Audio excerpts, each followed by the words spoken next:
If you've ever hit April and thought, man, I feel behind already, this video is gonna fix that because February is kind of a fork in the road. This is the month where just a few seeds started at the right time make your whole spring garden easier. And the flip side is also true. February is where people start way too much, way too early, and then they're drowning in seedlings on their kitchen table. Today I'm going to show you the best seeds to start in February, the ones that will actually reward you for starting now, what can wait, and how to do this in a way that doesn't turn into chaos.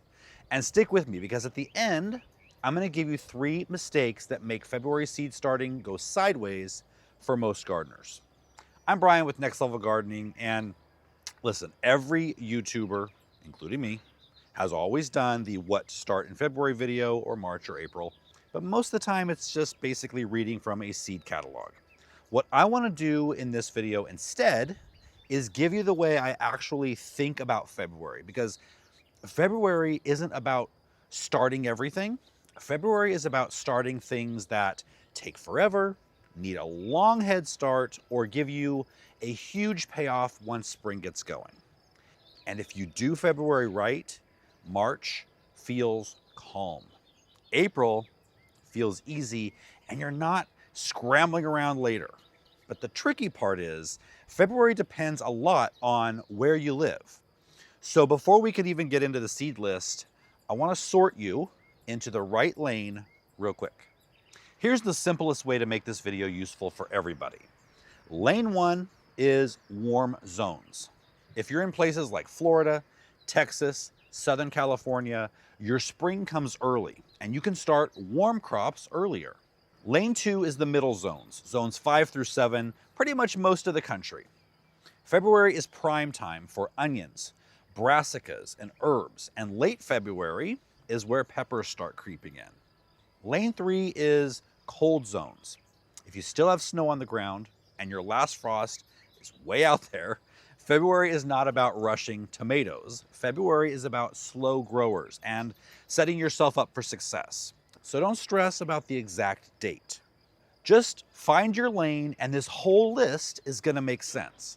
And by the way, if you've ever wished someone would just tell you, hey, this is your pepper week, or this is your onion window, or don't touch tomatoes yet. That's literally why we built GardenGuide.com, soon to be an app. You plug in your location and it gives you the planting timing that actually matches your exact zone, not just a generic calendar. So if you want help dialing this in after the video, I'll link it down below. All right, let's jump into the February seed list. If I could pick one crop that rewards you for starting in February, it's onions. Onions are slow. They take forever. And if you wait until March or April, you can still grow them, but starting now is like giving yourself a cheat code. Here's what people don't realize. Onions don't care about cold the way tomatoes do. They just need time. They're basically building size for months. So the earlier you start them, the bigger they get. And big onions aren't magic. Big onions are early onions. Starting onions is also kind of funny because they look ridiculous at first. You sow them thick in a shallow tray, almost like you're growing grass, and little green hairs are everywhere, and that's normal. Keep them under lights, water them, and yes, you can trim the tops like a haircut. That actually helps them stay sturdy. And by the time spring hits, you've got thick little onion starts ready to grow.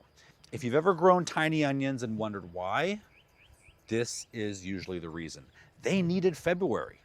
Now, right next to onions are leeks. Same idea. They're basically onions that decided to become a fancy vegetable. Leeks take a long time, so February is perfect. And leeks are cold tolerant, which makes them a great crop for colder zones especially. So onions and leeks, those are the first 2 seeds that belong right here. Celery is the one a lot of people forget, and they try to start in April. Celery is painfully slow. If you want celery by summer, February is when it starts. And celery seed is really tiny. You barely cover it. You almost just press it into the soil surface. Keep it moist, be patient, and don't expect it to pop up overnight. It likes cooler growing conditions, so starting it now gives it time to become a real plant before summer hits. Next up are brassicas, broccoli, cabbage, cauliflower, kale. These are perfect February seeds because they like cool weather. If you get them going now, they can be transplanted in early spring, even before your last frost. And they'll actually mature then before the heat of summer comes in and ruins them. And brassicas are honestly some of the easiest seedlings you'll ever grow. They don't get leggy like tomatoes.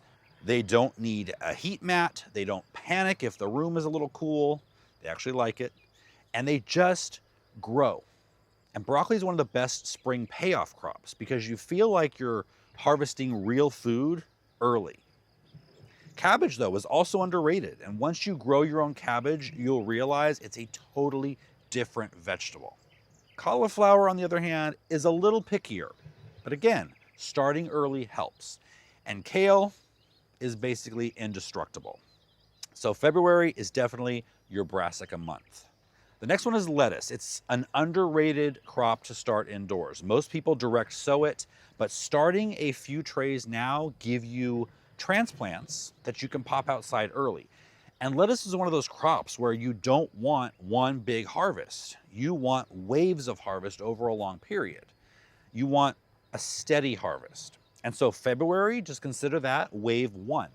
Start a little tray now, another one in a couple of weeks, and then you can start planting them directly in the garden once the weather warms up. And suddenly, you're not buying lettuce, you're just harvesting it on an ongoing basis. And in cold zones, having lettuce transplants ready early is a huge spring win. February is also herb month, especially slow herbs. Parsley is a big one. Parsley takes forever. If you start it now, you'll actually have it ready when spring hits. Thyme, oregano, sage, these are all slow starters too. And herbs are great because even if you mess up a little, they're forgiving. They're not as dramatic as some vegetables. And honestly, there's something about having herbs growing indoors in February. It makes the winter feel shorter. It feels like you're already starting the season. So don't skip herbs. February is the month for them. All right, now we're getting into the warm crops, and peppers are the one summer crop that truly belongs in February. Peppers are slow, they take their time. So if you want big pepper plants by summer, start them now. Peppers love warmth to germinate. So this is where a heat mat definitely makes sense.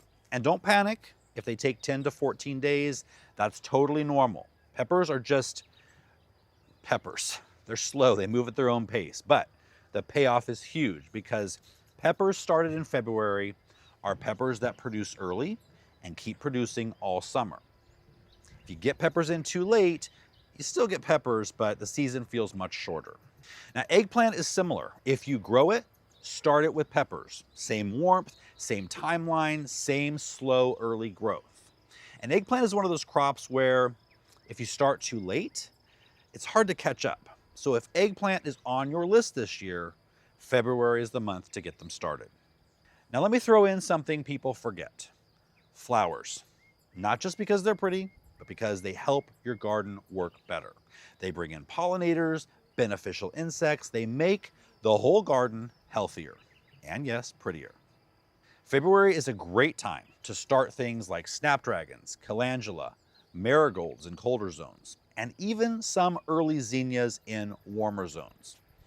And honestly, starting flowers in February, it's good for the soul. It just is.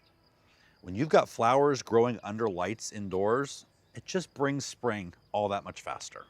So don't worry about what the groundhog said, and don't ignore flowers. They're part of a productive garden. All right, tomatoes. Here's the deal. Some of you in warm zones can start them now. Most of you in the middle zones, late February into early March is the better sweet spot. And cold zones, you can wait a bit. Tomatoes grow fast. The mistake is starting them so early that they're huge by April and stressed before they can ever go outside in your area. So tomatoes are coming, but February is not tomato month for everybody. All right, before we wrap up, let me give you the 3 mistakes that make February seed starting stressful.